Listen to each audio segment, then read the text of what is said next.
isi ya none. Menya byimbitse ibigezweho mu Rwanda, mu karere no ku isi yose. Nongere mbahe ikaze mwese mudahwema kudukurikira aho muherereye hirya no hino hatandukanye. Mwese mudahwema kutwereka uko mukunda kubana natwe buri gihe, buri munsi, uko tubagejejeho update y'amakuru agiye atandukanye aba arimo agenda avugwa hirya no hino.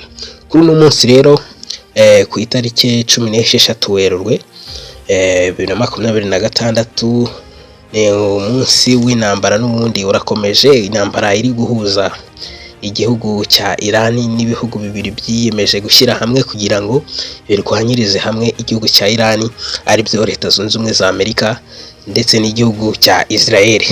Uyu munsi rero habaye ibikorwa byinshi bitandukanye bikomeza kugaragaza ko n'ubundi iyi ntambara gikomeye kandi gikomeje. Menya nka byandi bavuga ngo imihigo irakomeye kandi irakomeje. Byinshi bitandukanye no munsi byagiye bigaragara ndetse byagiye binakorwa. Muri ibyo ngibyo rero nibyo ngiye kuba nkubwira aka kanya.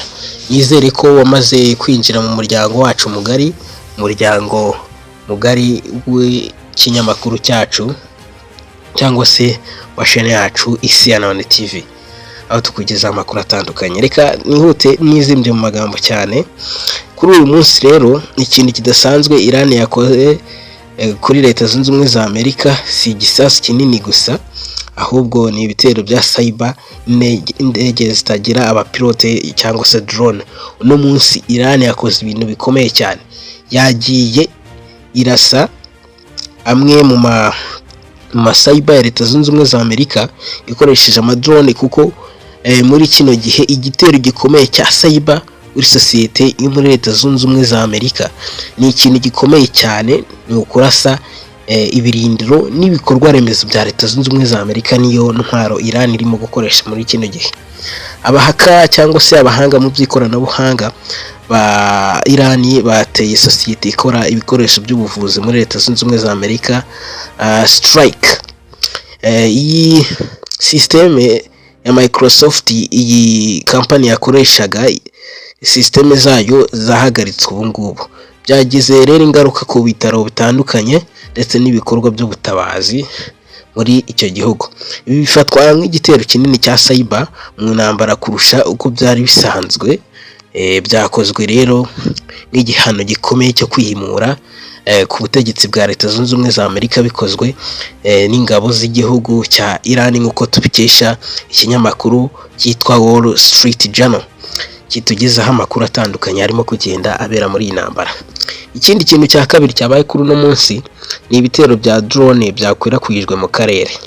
N'ubundi Iran iracyafite target cyangwa se iracyafite umugambi wo kugenda yihorera kuri ibi bihugu bitandukanye biri muri aka karere ko hagati, kurasirazuba bwo hagati, igenda isenya ibirindiro bya Leta Zunze Ubumwe za Amerika no kureba aho ibikorwa bikomeye bya Leta Zunze Ubumwe za Amerika biherereye kugira ngo ibyihimureho. Uyu munsi rero drone ya Iran yateje inkongi hafi y'ikibuga cy'indege cya Dubai muri kino gihe irafitwe, kuko irimo kugenda iraswa ibisasu bitandukanye bituruka muri iki gihugu cya Iran, kuko Dubai muri Leta Zunze Ubumwe z'Abarabu ni naho Leta Zunze Ubumwe za Amerika buriya ifite ibintu byinshi by'agaciro bitandukanye wenda bishobora kuba byakwangiza ndetse bigahungabanya umutekano w'igihugu cya Iran. Rero Iran kuri uno munsi yarashe. Ikindi, indege zahagaritswe by'igihe gito. Hari n'igisirikare cy'Ubufaransa cyishwe n'igitero cya drone, nk'uko amakuru yagiye yacicikana muri no minsi ishize ko hari bamwe mu bihugu byo ku mugabane w'Uburayi byiyemeje kuza gufasha Leta Zunze Ubumwe za Amerika muri ino ntambara kugira ngo nyine Leta Zunze Ubumwe za Amerika zatahukane intsinzi. Urumva rero igisirikare kimwe ishobora kuba ari nk'itsinda ry'abasirikare b'Ubufaransa biciwe muri iki gitero cya drone Iran yarekuye. Iran iri gukoresha cyane drone aho kohereza ingabo nyinshi, nk'uko tubikesha ikinyamakuru cya The Guardian. Ikindi kintu cya gatatu, Iran iracyahungabanya inzira ya peteroli ku isi, inzira ya Hormuz cyangwa se umuhora Hormuz ukoreshwa n'amavuta menshi ku isi. Ubu ngubu warafunzwe no gukomeje gufungwa muri iki gihe kugira ngo Iran irimo irakora ikintu kimeze nko kurikandiramo. irimo irababaza isi kabisa. Ku bantu bose bari bakeneye agapeteroli mukomeze mwihangane. Ngaho nguko rero kabisa nuko bihagaze kuri uno munsi, ariko bitavuze ko n'ubundi intambara igikomeje. Intambara iracyakomeje kabisa, ubwo impande n'impande bose barakomeza kurwana bareba. Ibi rero bizana igitutu gikomeye kuri Leta Zunze Ubumwe za Amerika n'ibihugu byayo, uko tubikesha marketbusinessidel.com. Icy'ingenzi rero twamenya muri ino ntambara yo kuri uno munsi, na raporo yemejwe kuri uyu munsi ivuga ko Iran yarashe Leta Zunze Ubumwe za Amerika ku butaka bwa Amerika mainland, ndani k'igisasu cyageze ku butaka. Ahubwo ibitero bibiri byakozwe no munsi n'igihugu cya Iran byakozwe ku birindiro bya Leta Zunze Ubumwe za Amerika mu burasirazuba bwo hagati. Ikindi cyakozwe nicyo bita cyberspace. Ikindi mu bukungu, amavuta akomeje kubura ndetse n'ibikomoka kuri peteroli, hakoreshejwe na drone kuri uno munsi.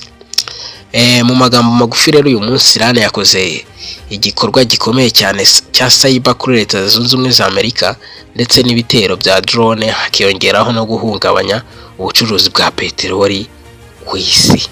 Ngaho nguko nuko byiriwe uno munsi, update hari ku bantu bakomeje kugenda babitubaza. Kandi ni n'ingenzi kuba twababwira uko byiriwe kugira ngo turare tumenye ayo makuru, cyangwa se twirirwe tumenye ayo makuru, kuko ndabizi twese ntabwo twarebera iyi video icyarimwe. Amakuru yiriwe nayo ngayo, mukomeze kubana natwe no kudukurikira, mukande subscribe kuri iyi sheni Isi ya None TV. Na update zose ni ukujya tuzibonera igihe, amakuru yuzuye atarimo ibinyoma, amakuru twavanye ku isoko, kuko ni intambara irimo ibihuha byinshi. Niyo mpamvu dushaka kujya tubabwira amakuru asukuye dufitiye gihamya.